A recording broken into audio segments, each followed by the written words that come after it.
Ladies and gentlemen, please welcome to the stage General Partner at Benchmark, Bill Gurley, and Nate Baker. Hi, cheers. Okay. Hello, everyone. Wanted to first off introduce Bill, who I think many of you know, but who's a legendary venture investor. Invests in a lot of companies that you use day to day, but I think two most relevant here would be maybe Zillow and OpenTable, or Uber as well. Yeah. You got a lot of them. So Bill recently rejoined the board of Zillow. He first invested, I believe, in 2005, about 20 years ago. And so I wanted to start by just asking you a bit about that. Like, why did you first invest in Zillow? Like, what's different? What's interesting to you about it? Yeah, and just presuming what the follow-up question would be, they might actually be the same.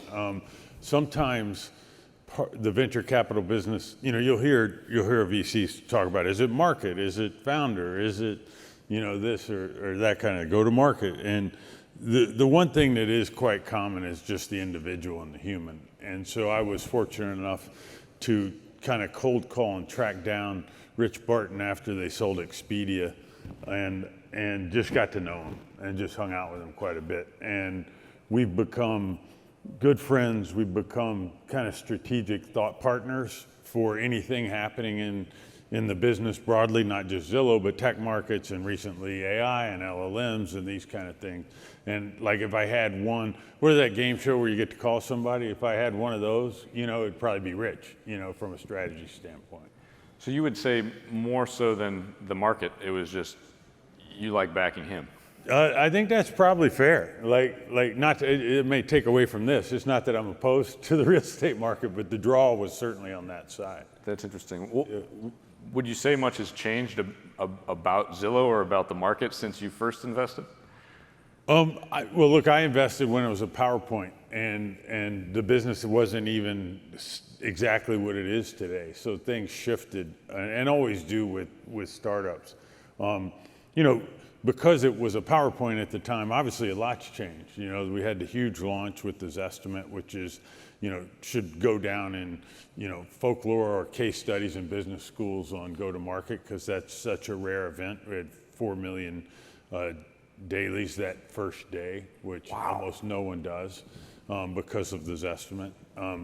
And then they've obviously been through a lot. Rich stepped away for a while and has come back.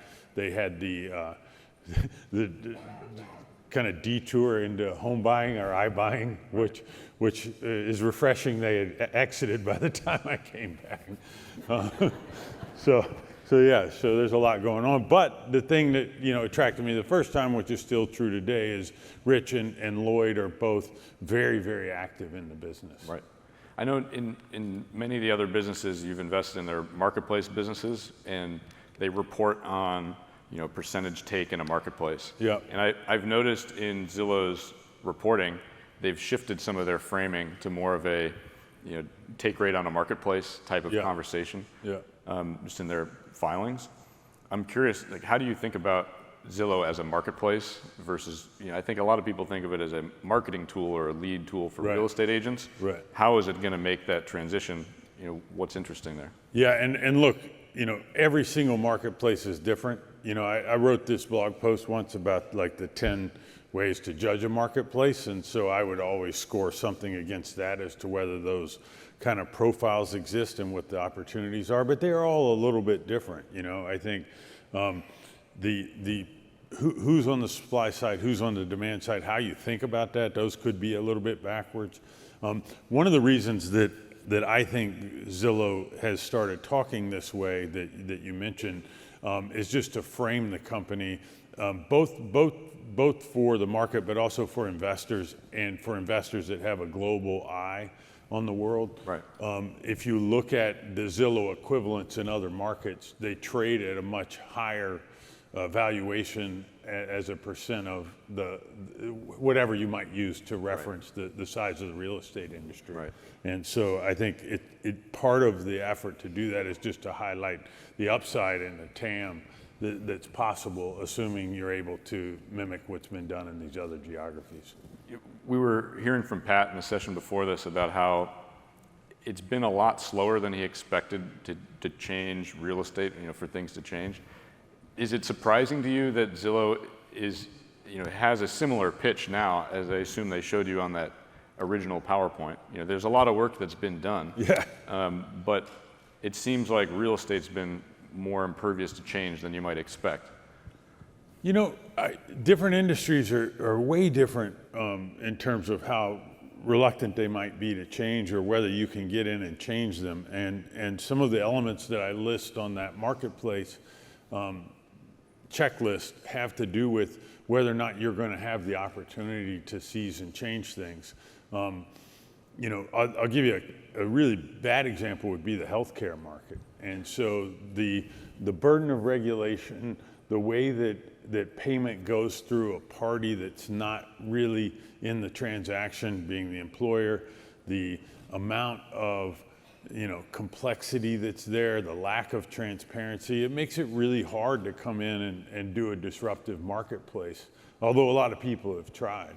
And one element that's kind of interesting in healthcare that may relate to where we're going is, I've watched a lot of startups enter the healthcare space with this like audacious and ambitious mindset that they're going to make the world a better place, and we're going to create change because everyone knows healthcare is all effed up, and right.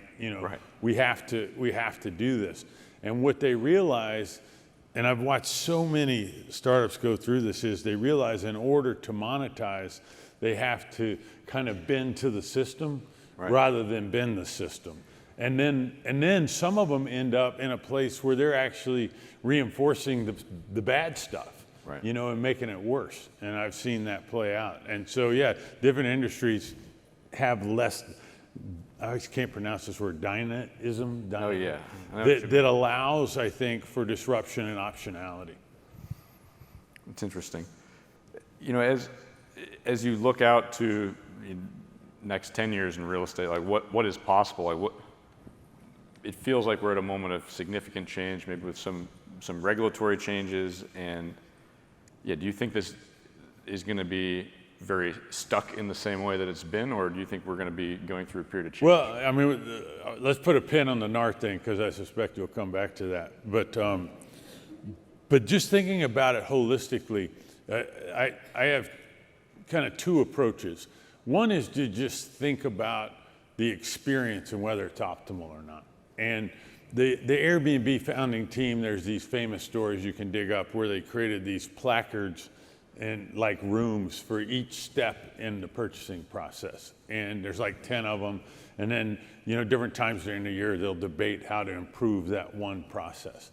And if I look at the real estate transaction, separate from being at Zillow or anything like that, and ask the question, is this optimal?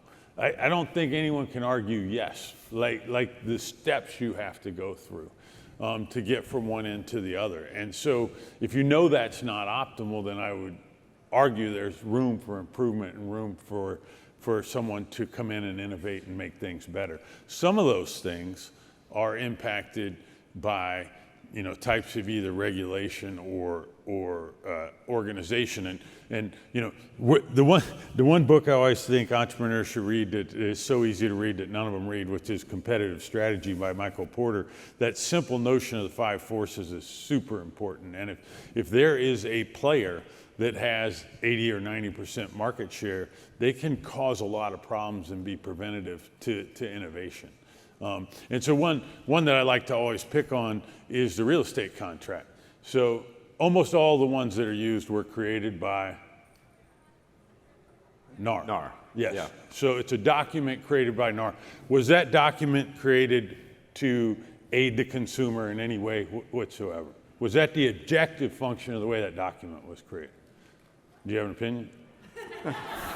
I'll let you take that one. Yeah, I say hell no. No, like that document was created to protect the realtor, and that NAR created it. And no consumer wants to initial 7 times on every page and sign 10 or 15 pages or whatever. That's obnoxious, right? And so, there's room for improvement. I think there's a lot of room for improvement, but not just there. And then the other lens I would say that I think the first kind of 15, 20 years of the internet, a lot of people use this notion of search and browse, not just Google, but that's how people design websites. And so, Amazon, Earth's biggest bookstore, selection is always a big thing. Zillow or any of their competitors, they want to have every listing, right?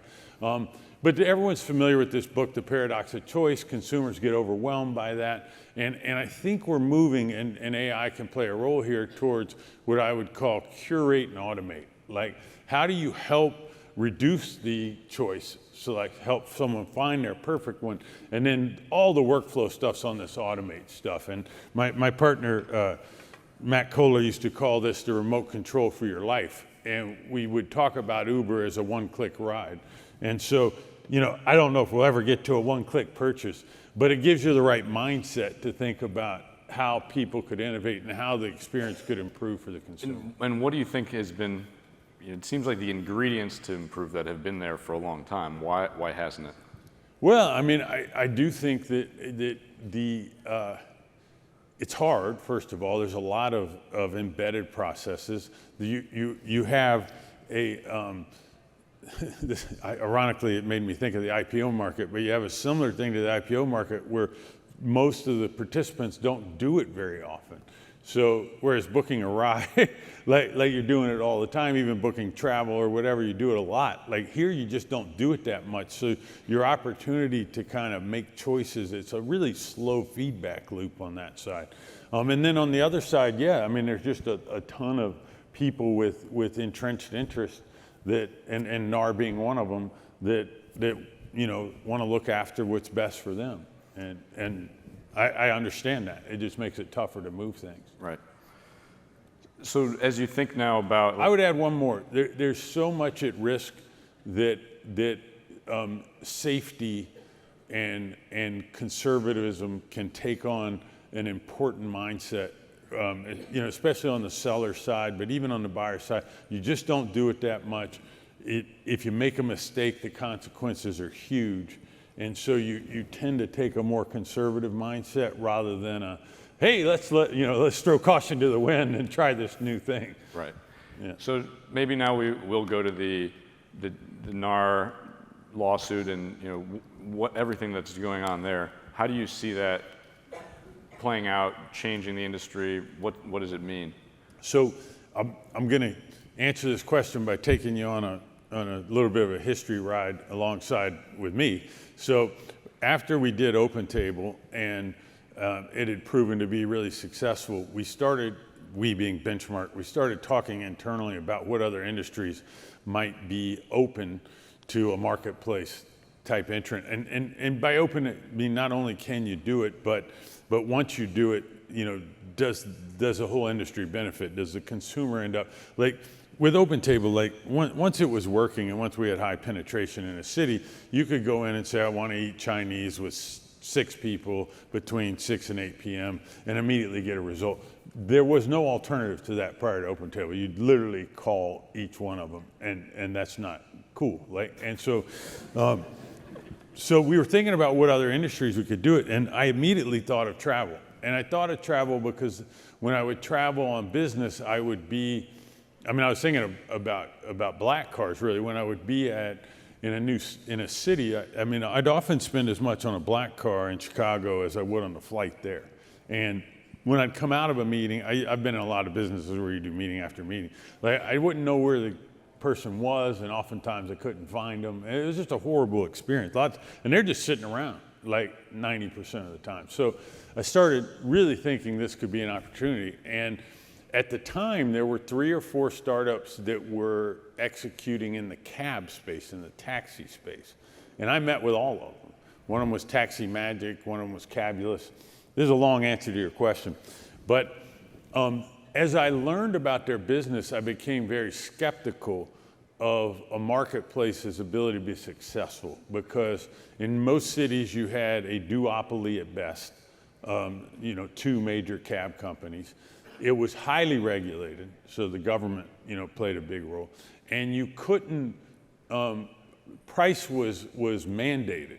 So you couldn't play with price. Not playing with price is a real downer if you're trying to build a marketplace, because you want to create incentives for people to do different things. And so after meeting with all those companies, I literally went back and met with my partners, and I said, look, we just need to be on the lookout for someone doing this on top of black cars, because there's going to be less friction, and we're going to be able to use the tools that entrepreneurs know how to use to be successful. And the rest is history. But because that worked out. Yeah, we eventually found Travis and Uber, and that worked out.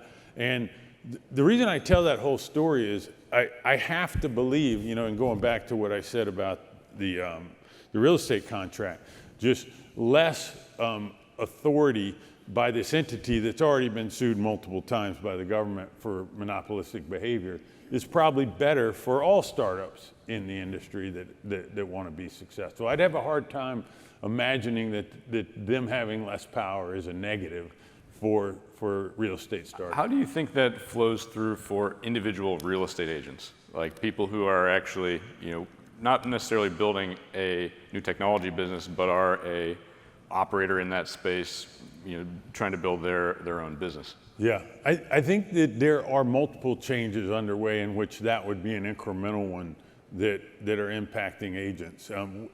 One thing I noticed, I'll use another Uberism, but I could also equally do it with Grubhub or something else.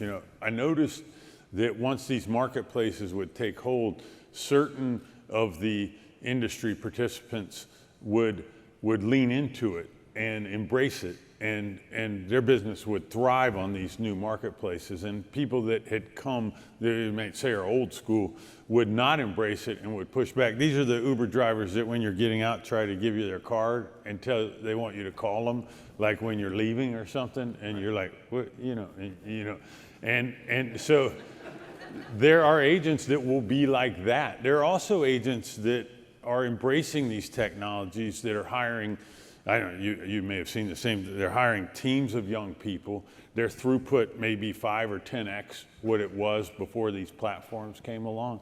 And I always call this the supplier of the future. And I think on all these marketplaces, there's a supplier of the future that's leaning in. Right. And so that's how I would think about it. Maybe changing directions a bit. One of the hot topics in real estate, this was in State of the Union, is just housing affordability is basically at the worst it's been at any point in most of our lifetimes here. Yeah. Is there anything to do about that? Why is that happening? What are the key reasons that you see driving that? So I always like to qualify, like when you're talking about startups, I feel pretty comfortable like being interviewed. When you move into like these kind of things, I'm not a social scientist or economist, but I'll give you my best guess, but I do want to qualify that. I think it's very clear that regulation and NIMBYism impact this, and I come at it from two places. One, if you look at it at the very low end in the homeless problem, if you haven't, I would encourage you to read some of the articles about the impact Houston's had, where they've eliminated 2/3 of their homeless, which, it's not 100%, but if most cities could do 2/3, they would, but they don't know how. And so we now have a roadmap for how that can be done. And so I think that's encouraging and something people should look at. The other thing you can see is migration patterns. And so people move to places where it's more affordable to live. People choose to improve their quality of living, which might be an equation that includes their ability to purchase a home or not.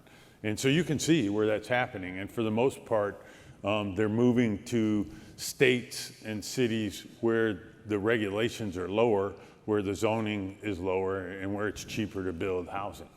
And I think that's happening all across the country. I guess on that topic, how are you feeling about Austin at the moment? Do you have any? Aren't the real estate prices falling the most here from anywhere? It's true. Yeah, which I don't fully understand because there's people everywhere. But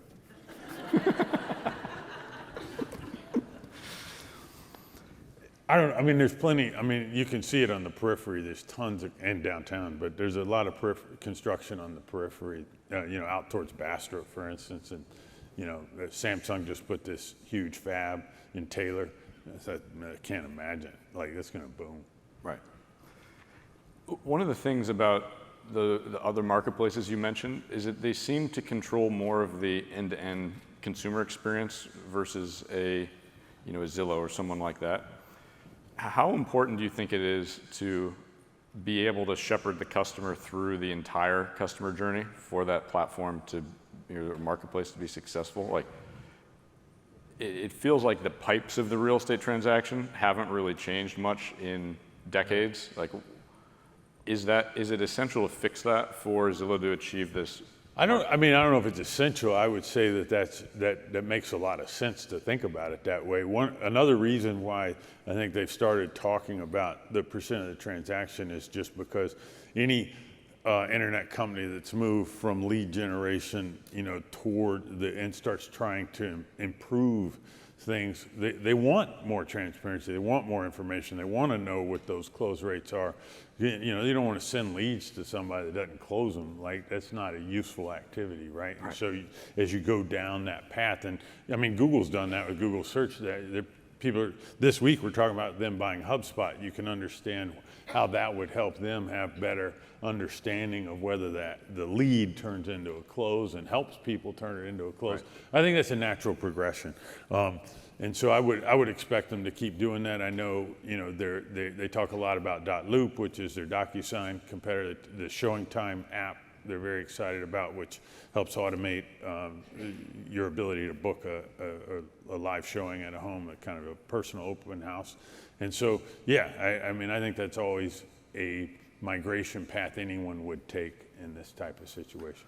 Now, whether you get there or not, who knows? It's funny. I used to say back in the day when crypto was all the rage, like, the title area is like the one use where blockchain might actually make sense. Like, so, that and Bitcoin are like the only two I could possibly think of. But no one's tried it. I think it'd be an interesting place to try a blockchain. That's interesting. You would know more than me. I should ask you that. It's interesting. Yeah, I'm always a skeptic, but I'm probably wrong on that. A community-owned database, that's immutable, that seems like a good application for it. Right. Maybe where we can end here is just we've been through, in our industry and basically in tech broadly, just a crazy cycle over the last 4 years, absolute boom that you called, and then, it's looked a lot different for tech over the last few years. And I think a lot of that was particularly acute in real estate. We saw a lot of business models that maybe didn't prioritize the same sort of margins and unit economics. Like, how do you see that developing over the next few years? A lot of capital went to work there. Yeah. If you add AI to your pitch, it would be better. So the venture business is inherently cyclical. I think it's structural. I won't go down that path, but I've thought about it a lot, and I've talked to a lot of experts. I think it oddly lives in the way the documents are constructed and the way the money flows work from limited partners to general partners, and partially due to behavioral science and greed. It's just gonna be boom bust. Money comes in very easily and it exits very slowly, and so you end up with these waves. I've often said that it's more of a sawtooth than a sine wave, and the reason that's important is because risk goes on very slowly and it goes off very quickly. And so people adopt incremental risk with the whole boiled frog metaphor without kind of realizing they're doing it. And so how we get to iBuying from, just a little, you don't get there, you didn't take just a little bit more risk to say, hey, we should raise billions of dollars and buy homes. You slowly, get to that place. And I think, that's probably true for a lot of what happened in real estate innovation, including like 3D printed homes. And like, these things aren't very venture friendly from a capital intensity standpoint. And then, inevitably when risk goes off, like, there's these Warren Buffett statement about when the tide goes out, we can see who's naked or whatever, but like, it's hard, like, and it gets really hard, and it's not for the faint of heart. And in those moments, startups don't feel nearly as fun as they do the rest of the time. And some of the great entrepreneurs are honed in those moments. Like you don't get honed when everything's easy and Masasan's throwing billions at you. Like you don't learn anything, but you can learn a lot now. Now, this industry, unfortunately, although I can argue it was fortunate for consumers, also got hit by interest rate changes. And the period of zero interest rate we lived through created enormous problems in my business, but it led to a lot of home affordability. And then the other thing, when you study the refi thing, like most consumers made the right decision, which they normally don't do. But like you would know better than me, but what, like 90% of people refied and locked in at a really low rate. Now they're stuck, but rather than say they're stuck, it's negative. They were able to afford way more home than they would have been able to when they did that transaction. But it has created pain for the industry, right? Because a lot of people can't afford to move. And so transaction counts are really low. And I think that's just going to take time. Totally. Maybe one last question just on AI. Many of us, I think, are doing document and data intensive workflows of some sort in our day-to-day jobs. It seems like this is a perfect type of application for some of the current LLMs and whatever's coming next. Yeah. How should we be thinking about that? What are the opportunities? Well, I think that's kind of the exact right mindset. AI's been around for 20 years and is on a path like this, and these LLMs came around, which is a subset of AI, but for a lot of humans that have been watching the news, they only think of LLMs as AI. Like Tesla's full self-driving is traditional AI. It's got nothing to do with LLMs, just as an example. So there's a lot of value in AI that's outside the scope of LLMs. LLMs were designed to deal with language. That's why they're called large language models. And the areas where they can have the biggest impact are where structural language matters. And so coding, ironically, is like really structured language. Like it has a perfect syntax. It's actually easier to do than language itself. And so coding is an area that's been really successful.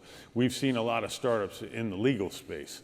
Unfortunately, some of them on the ambulance chaser side that are like, they'll suck in a medical document and print out a lawsuit. Like, that's not great. But I think you're right that documents and language, create opportunity. Now, if you have lots of large documents that just cause people to be confused and they don't really understand all the elements of, maybe it's, it raises questions like, what are you summarizing? What are you doing? And then the other thing is, like, a lot of, people say, oh, we built this startup. We're going to scan this document and tell you what the form items were. And I was like, wouldn't it be better if that was in an XML document all along and you didn't have to scan anything? And oh yeah, right. I think it's temporal if you're just digitizing something that's undigitized. There are other ways to get that digitized. Right. But anyway, yes, I do think anytime there's a lot of written work, especially if people are doing tedious reading or writing of that written work, there's opportunity. Right. And then matching, broader AI, that I talked about that curation problem. Like there's a lot of opportunity to bring Tinder-like tools to help people find, their exact right place, either on the rental or the home side. Right, that makes sense. Okay, I think that's a good place to end. Okay. Yeah, I appreciate you coming in today. Thank you.